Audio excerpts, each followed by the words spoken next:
دا د شمالي وزیرستان رزمک روډ دی.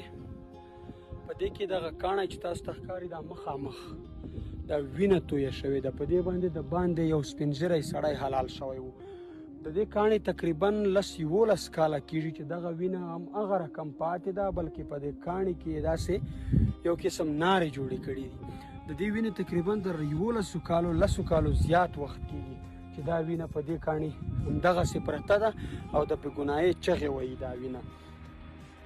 ځکه زما هغه یو شعر هم و چې څاروي مو وطني وو، کسابان یې مسافر وو، زمونږ په علاقه کې انسانان حلالیدل، د روډ د غاړې کاڼي یې لا اوس په وینو سره دي، په ورځ کې به 4-5 کسان حلالیدل.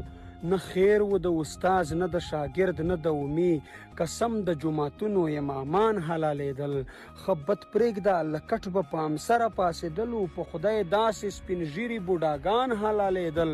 حق جرم و چې چا به هم د حق خبره وکړه، سبا ته به د قوم هغه مشران حلالیدل. څوک شخ بې جنازې شول، د چا لاش په ځمکه وچ شه، څوک پټ حلالیدل، څوک په میدان حلالیدل.